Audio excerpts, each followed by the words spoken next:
नमस्कार साथियों, स्वागत करता हूं आप सभी छात्रों को एक बार फिर आपके अपने परिवार झारखंड वॉरियर पे। आज का टॉपिक है अजगर नाटक। खोटा के सिलेबस में ये क्लियरली मेंशन है, अजगर नाटक से सवाल आपके पूछे जाएंगे। आज का नाटक बहुत ही खास है।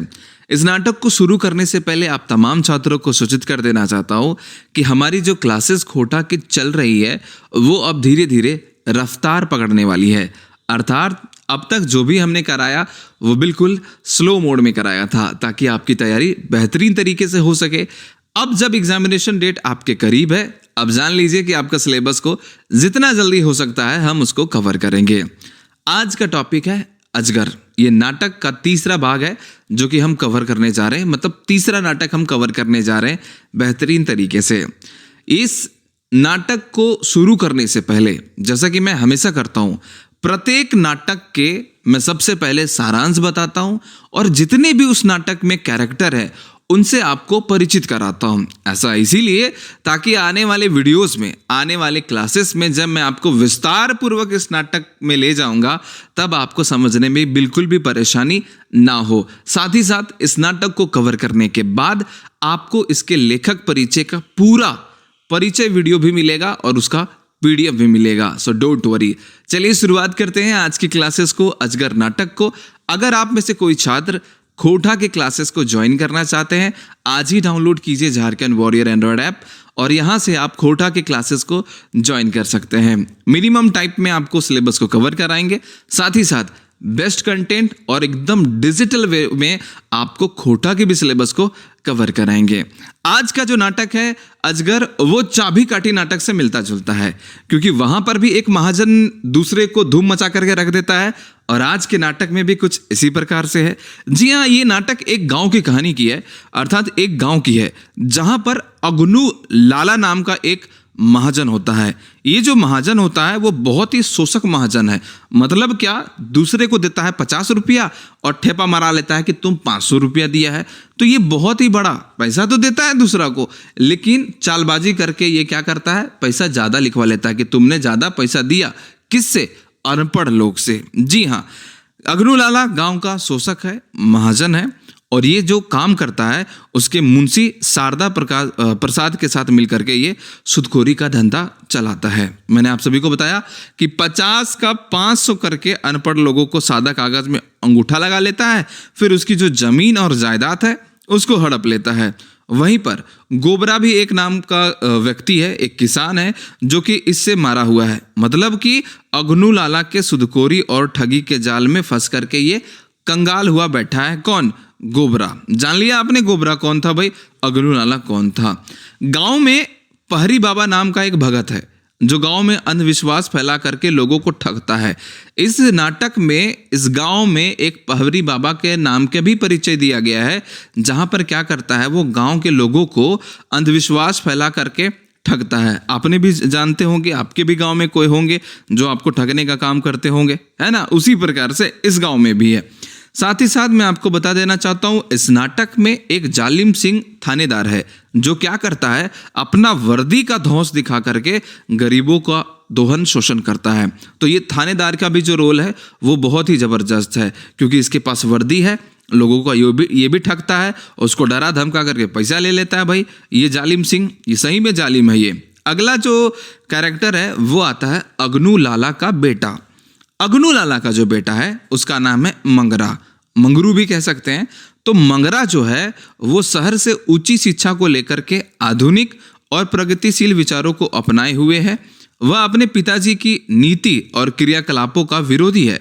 वह गांव की दलील समुदाय की लड़की फुलवा से प्रेम करता है और पिताजी से विद्रोह करके उससे वह विवाह कर देता है।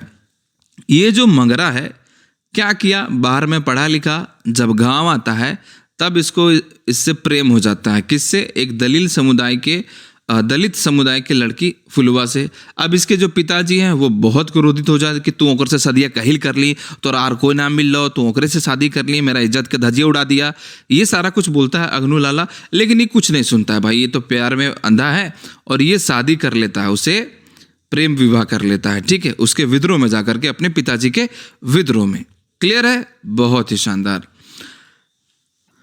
ये जो मंगरा है अपने गांव में गरीबों को अपने पिताजी के खिलाफ संघर्ष के लिए संगठित करता है। साथ ही पहरी बाबा पुजारी की चालों का पर्दाफाश भी करता है कि ये तो बाबा ढोंगी बाबा है। ठीक है, पढ़ा लिखा इंसान है तो ये तो करेगा ही। साथ ही साथ जो थानेदार जालिम सिंह है उनको भी खरी खोटी सुनाता है। एक दिन जब मंगरा के पिता अग्नू लाला के कहने पर थानेदार गोबरा को घर बारी से बेदखल करने के लिए कहता है तो सुगिया का विरोध के साथ मंगरा का भी प्रतिरोध सहना पड़ता है। अब सुगिया कौन है? तो सुगिया जो है वो गोबरा की वाइफ है। ठीक है, दलित लड़की से शादी करने से अग्नू जो है वो मंगरा को अपने घर से निकाल देता है।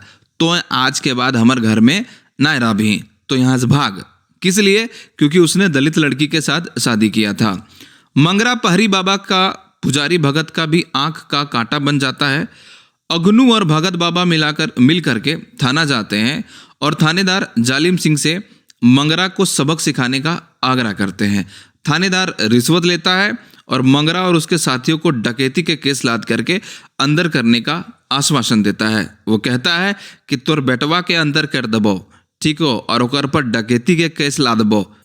और जालिम सिंह के पास खुद उसके पिताजी अग्नू लाला और भगत जो पहरी बाबा है नी, वो जाकर के कंप्लेन करते हैं। आप कुछ पैसा पकड़ा देते हैं कि लीजिए, थोड़ा सा जाके दबोच लीजिए, कुछ भी केस लाद दीजिए उसके ऊपर। उधर पूरे गांव में अग्नू के आदमियों के द्वारा आग लगा दी जाती है।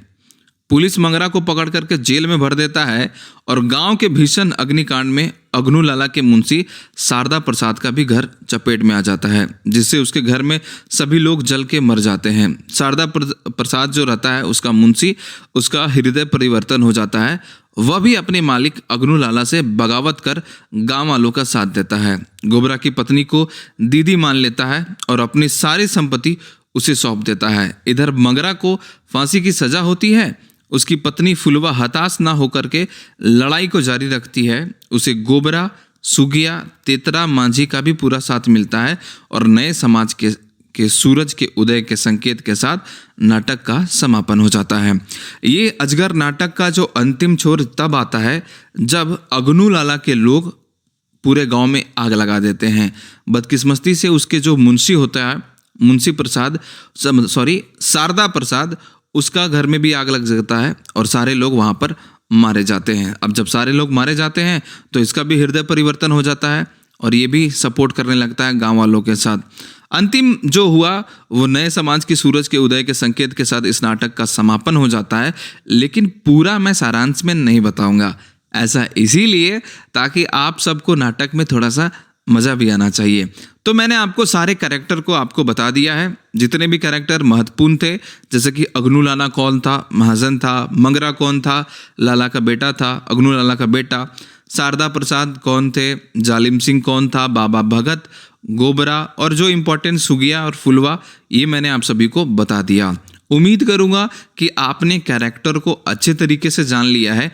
अब जब हम इस क्लास को शुरू करेंगे एकदम स्टार्टिंग से, बहुत ही मज़ा आने वाला है।